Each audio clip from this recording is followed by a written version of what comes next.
Hier vendredi, un jeune Malien aurait été tué dans la mosquée en France. Oui, vous avez tous vu cette histoire faire polémique sur les réseaux sociaux. C'est un jeune Malien qui s'appelle Abou Bakr, âgé d'environ 22 ans. Il était venu tôt à la mosquée pour faire le ménage. Vous voyez là que c'est une action de bonté, se rendre à la mosquée, faire le ménage. Très rarement, les gens ils le font.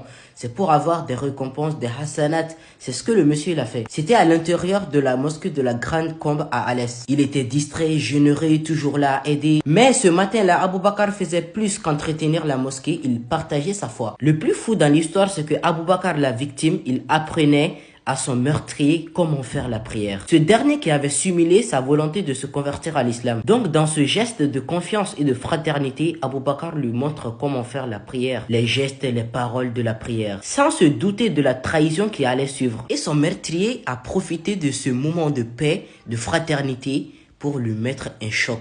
Et c'est là qu'il a mis plusieurs coups de couteau, subhanallah. Et vous savez quoi, après ce crime, le meurtrier, il a sorti son téléphone pour filmer Abou Bakr dans la mosquée et a insulté Allah. Là, cette histoire, c'est une dinguerie en fait. Le plus triste, c'est que les médias, ils n'en parlent pas, ils sont tous bouche fermée. Là, nous espérons que Abou Bakr, il ira au paradis car il est mort sur un bon chemin. Dites-vous qu'il est mort en étant prosterné, le meilleur moment où le serviteur est plus proche de son Seigneur. La famille, faites très attention à vous. Toutes les personnes aujourd'hui sont pas de la bonne intention. Le frère Abou Bakr, que son âme repose en paix, qu'Allah lui accorde le Jannatul Firdaus. Amen.